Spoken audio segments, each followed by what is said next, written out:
یہ محاصرہ 3 دن جاری رہا۔ تیسرے دن رسول اللہ صلی اللہ علیہ وسلم نے فتح اور غنیمت کی دعا فرمائی، پھر مسلمانوں کو حملے کی دعوت دی۔ مسلمانوں نے شدت کا حملہ کیا۔ پہلے مقابلے کے لیے للکارا گیا، پھر گھمسان کی لڑائی شروع ہوئی۔ یہ لڑائی یہود کی شکست پر ختم ہوئی اور مسلمانوں نے سورج ڈوبنے سے پہلے قلعہ فتح کر لیا۔ غنیمت میں بہت سا غلہ ہاتھ آیا۔ اس قلعے میں سب سے زیادہ خوراک اور چربی تھی۔ اس طرح یہ مسلمانوں کے لیے سب سے کارآمد قلعہ ثابت ہوا۔ مسلمان اس سے پہلے سخت بھوک کا شکار تھے، چنانچہ بہت سے لوگوں نے گدھے ذبح کر دیے، لیکن اللہ کے رسول صلی اللہ علیہ وسلم نے ان کو کھانے سے منع فرما دیا۔ چنانچہ آپ کا حکم پا کر چولہوں پر چڑھی ہوئی ہانڈیاں الٹ دی گئیں۔ یہود نے یہاں سے بھاگ کر قلعہ زبیر میں پناہ لی اور وہاں قلعہ بند ہو گئے۔ یہ نطاط کا تیسرا اور آخری قلعہ تھا۔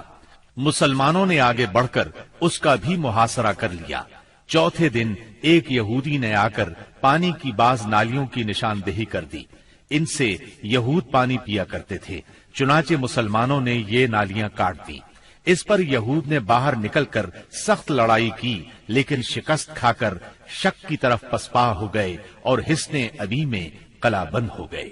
مسلمانوں نے ان کا تعاقب کیا اور وہاں بھی ان کا محاصرہ کر لیا، چنانچہ وہ نہایت سخت لڑائی کے لیے تیار ہو کر نکلے۔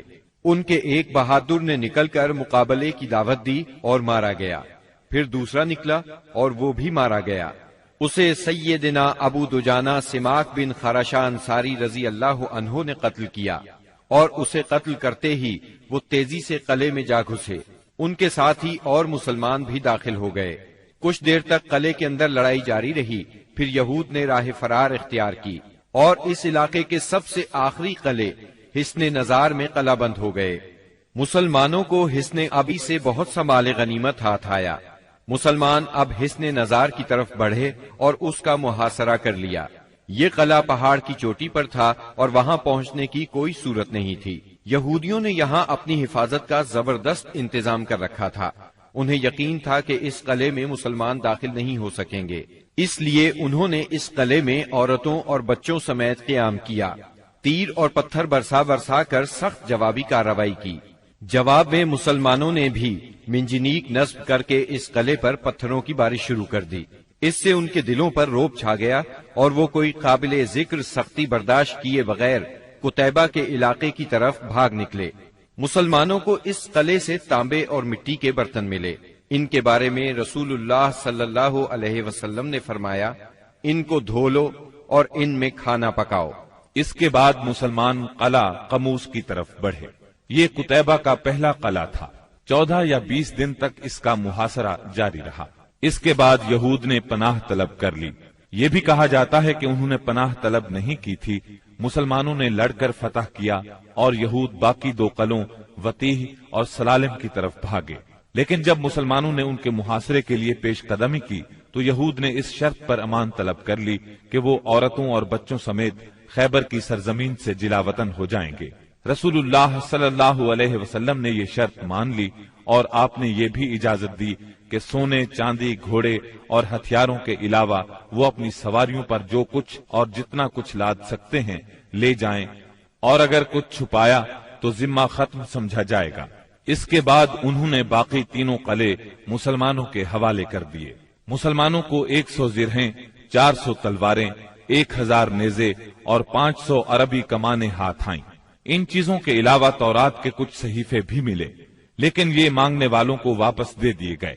کنانہ ابن ابی الحقیق اور اس کے بھائی نے بدعہدی کی اور بہت سا سونا چاندی اور جواہرات چھپا دیے، لہذا ان سے ذمہ ختم ہو گیا اور بدعہدی کی سزا میں ان دونوں کو قتل کر دیا گیا۔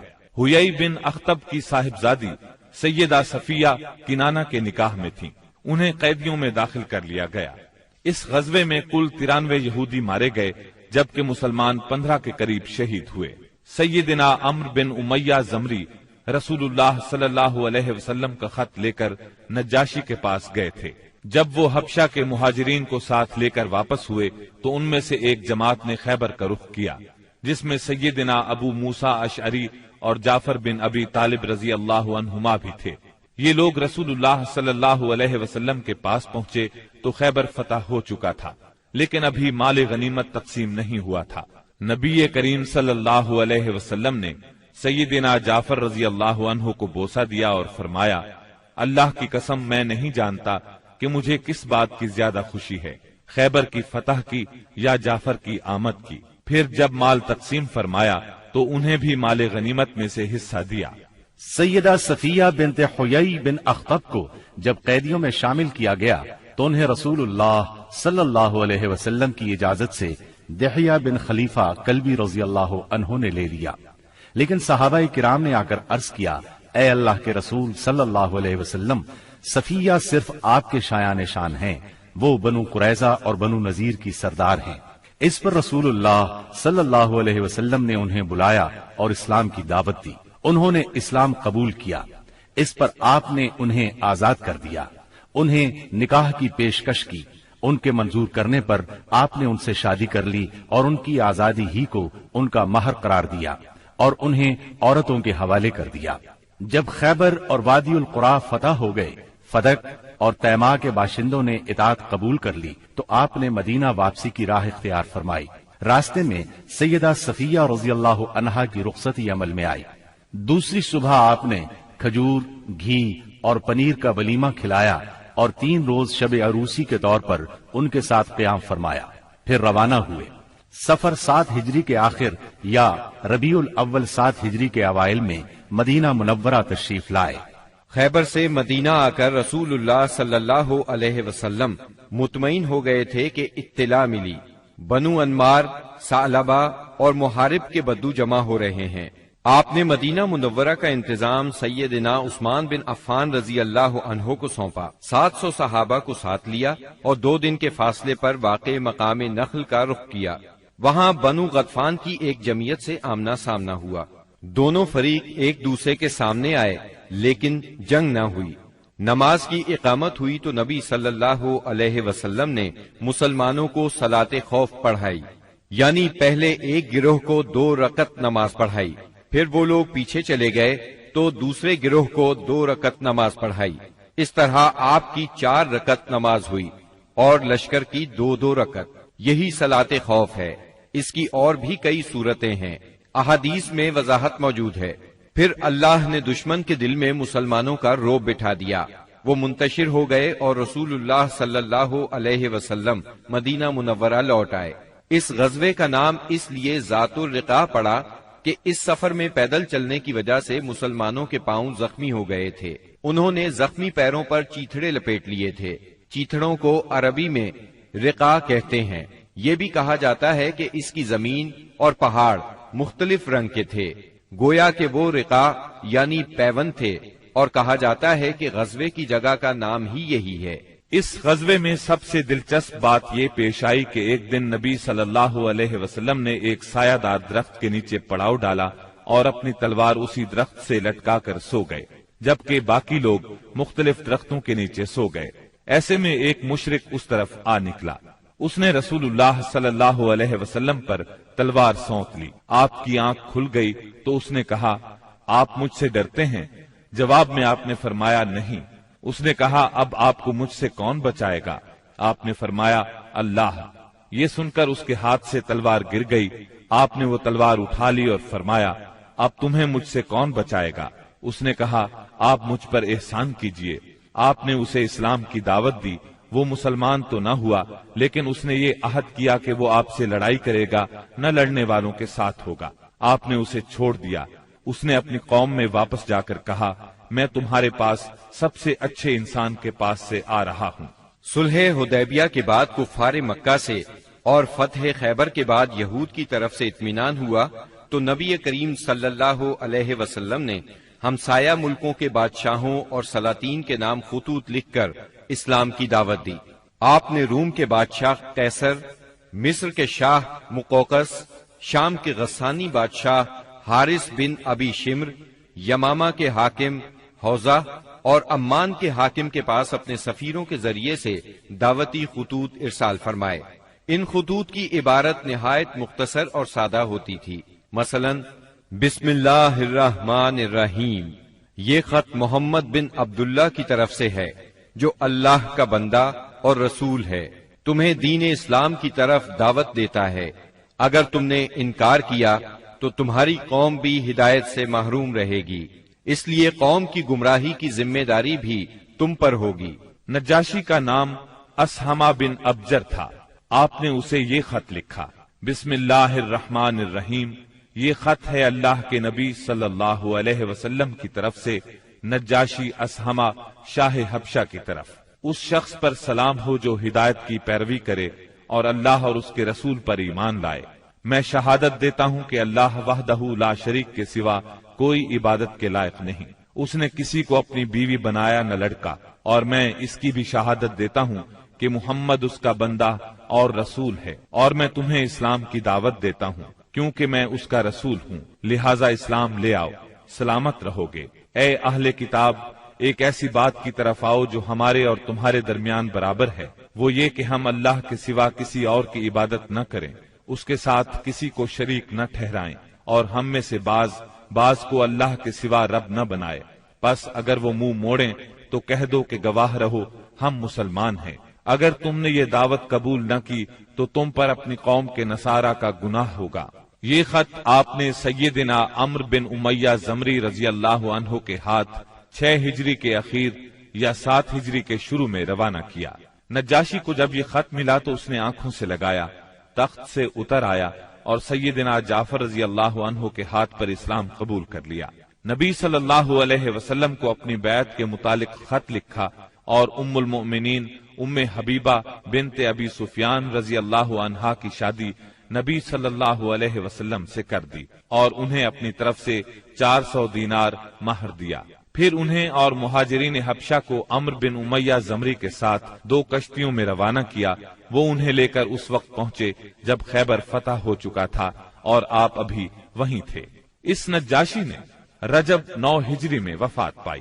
نبی صلی اللہ علیہ وسلم نے اسی روز ان کی وفات کی اطلاع صحابہ کرام رضی اللہ عنہم کو دی اور ان کی غائبانہ نماز جنازہ پڑھی۔ مقوقس شاہ اسکندریہ اور مصر کے نام آپ نے جو خط لکھا اس کے الفاظ یہ ہیں، بسم اللہ الرحمن الرحیم، اللہ کے بندے اور اس کے رسول محمد صلی اللہ علیہ وسلم کی طرف سے مقوقس سربراہ قبط کی جانب، اس پر سلام جو ہدایت کی پیروی کرے۔ اما بعد، میں تمہیں اسلام کی دعوت دیتا ہوں، اسلام لے آؤ، سلامت رہو گے۔ اسلام لے آؤ، اللہ تمہیں دوہرا اجر دے گا، لیکن اگر تم نے منہ موڑا تو تم پر اہل قبط کا بھی گناہ ہوگا۔ اور اے اہل کتاب، ایسی بات کی طرف آؤ جو ہمارے اور تمہارے درمیان برابر ہے، وہ یہ کہ ہم اللہ کے سوا کسی کی عبادت نہ کریں اور اس کے ساتھ کسی کو شریک نہ ٹھہرائیں، اور ہم میں سے بعض کو اللہ کے سوا رب نہ بنائے۔ پس اگر وہ منہ موڑیں تو کہہ دو تم گواہ رہو کہ ہم مسلمان ہیں۔ یہ خط آپ نے حاطب بن ابی بلتع رضی اللہ عنہ کے ہاتھ بھیجا۔ انہوں نے مقوقس سے گفتگو کی، اسے خط دیا۔ مقوقس نے ان کی عزت افزائی کی اور خط کو ہاتھی دانت کے ڈبے میں رکھ کر اس پر مہر لگائی اور اسے محفوظ کر لیا، اور نبی صلی اللہ علیہ وسلم کو جواب لکھا اور اس میں اقرار کیا کہ ایک نبی باقی رہ گئے ہیں اور میں سمجھتا تھا وہ ملک شام سے نکلیں گے۔ بس اس نے یہ جواب دیا، مسلمان نہیں ہوا۔ تحفے میں سیدہ ماریہ اور سیدہ سیرین رضی اللہ عنہما 2 لونڈیاں بھیجی۔ ان دونوں کا قبط میں بہت مقام تھا۔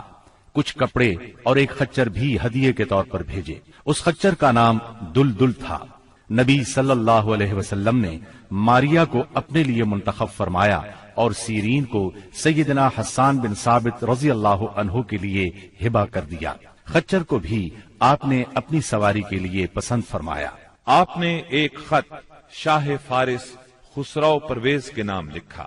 آپ نے اسے لکھا، بسم اللہ الرحمن الرحیم، محمد رسول اللہ صلی اللہ علیہ وسلم کی طرف سے کسرا والی فارس کی جانب، اس شخص پر سلام جو ہدایت کی پیروی کرے اور اللہ اور اس کے رسول پر ایمان لائے اور گواہی دے کہ اللہ کے سوا کوئی عبادت کے لائق نہیں، وہ تنہا ہے، اس کا کوئی شریک نہیں، اور محمد صلی اللہ علیہ وسلم اس کے بندے اور رسول ہیں۔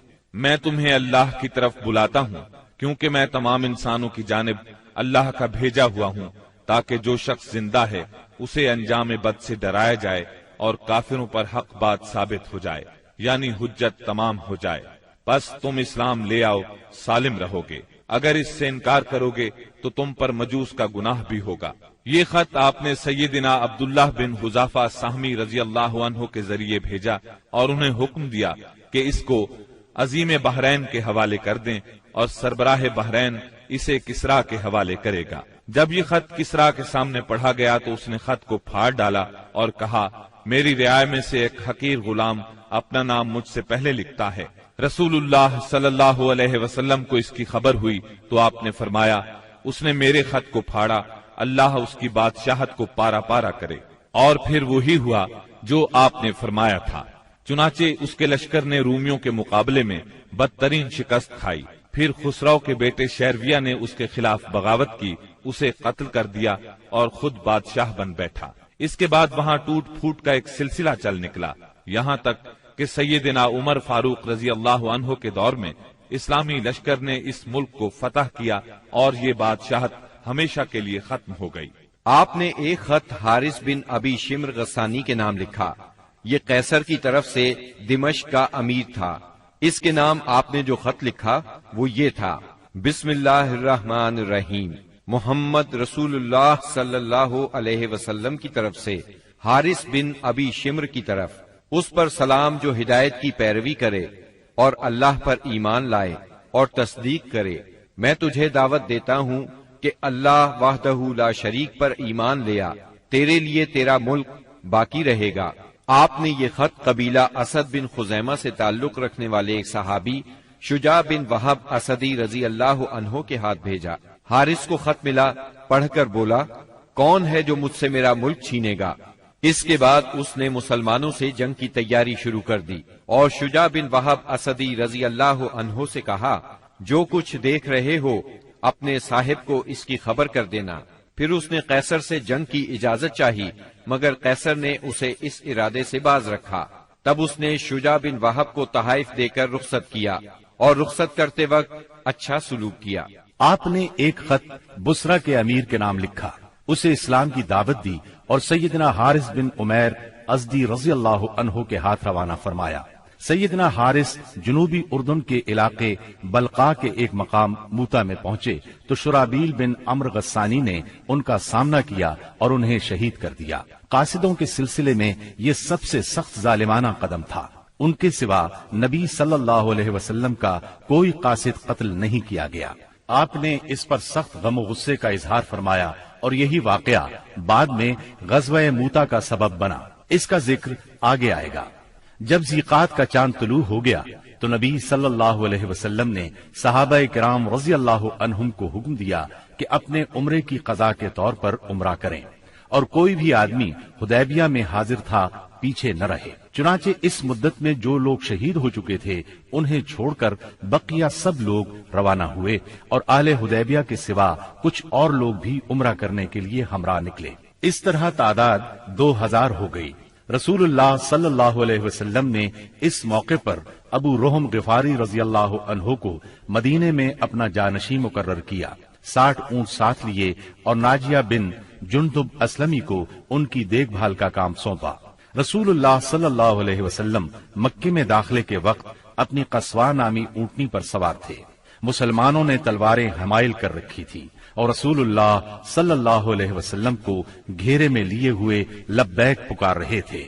مشرکین جبکہ مسلمانوں کا تماشا دیکھنے کے لیے گھروں سے نکل کر کعبے کے شمال میں واقع قیقیان پہاڑ پر جا بیٹھے تھے، انہوں نے آپس میں باتیں کرتے ہوئے کہا تھا کہ تمہارے پاس ایک ایسی جماعت آ رہی ہے جسے یثرب کے بخار نے توڑ ڈالا ہے، اس لیے نبی صلی اللہ علیہ وسلم نے حکم دیا کہ وہ پہلے 3 پھیروں میں کندھوں کو ہلاتے ہوئے دوڑ کر چلیں تاکہ کفار کو معلوم ہو جائے مسلمان کمزور نہیں ہوئے۔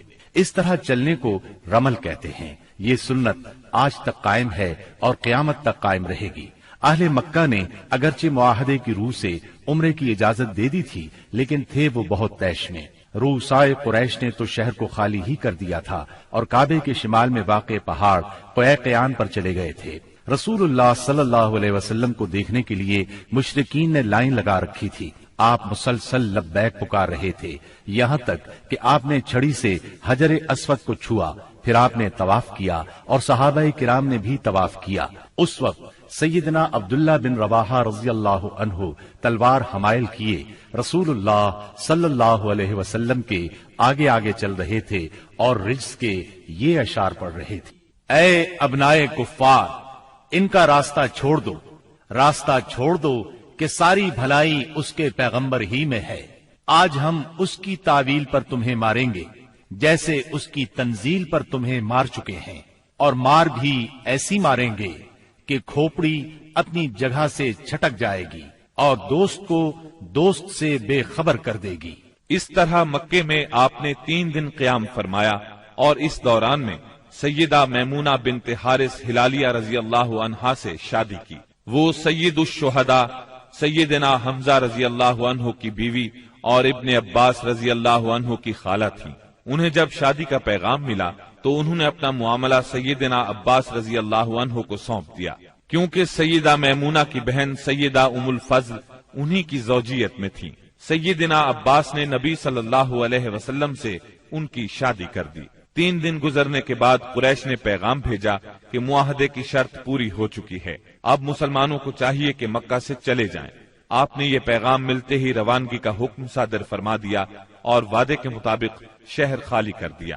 موتا اردن میں بلقاء کے قریب ایک آبادی کا نام ہے، جہاں سے بیت المقدس 2 دن کی مسافت پر واقع ہے۔ یہاں کے سردار شرحبیل بن عمرو غسانی نے نبی کریم صلی اللہ علیہ وسلم کے سفیر حارث بن عمیر ازدی کو شہید کر دیا تھا۔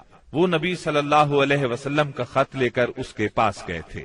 اس طرح مظلوم حارث کے قتل سے سفیروں کی جانیں خطرے میں پڑ گئی تھیں، اس لیے نبی کریم صلی اللہ علیہ وسلم نے قریباً 3000 کی فوج زید بن حارثہ رضی اللہ عنہ کے ہمراہ روانہ کی اور فرمایا، اگر زید شہید ہو جائیں تو جعفر امیر ہوں، اور جعفر شہید ہو جائیں تو عبداللہ بن رواحہ امیر ہوں گے۔ اسلامی لشکر شمال کی طرف بڑھتا ہوا معان پہنچا اور یہیں لشکر نے پڑاؤ ڈالا، اور جاسوسوں نے اطلاع پہنچائی کہ ہرقل قیصر روم بلقاء کے علاقے میں معاب کے مقام پر 1 لاکھ رومیوں کا لشکر لے کر خیمہ زن ہے، اور اس کے جھنڈے تلے عرب کے صحرا نشین عیسائی قبائل لخم، جزام، بلقین، بحرا اور بلیجی وغیرہ کے بھی قریباً 1 لاکھ آدمی شہنشاہ ہرقل کی آمد پر وہاں جمع تھے۔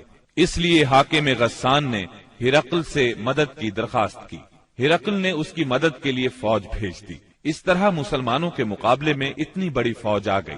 مسلمان صرف 3000 تھے اور دشمن 1 لاکھ سے زیادہ۔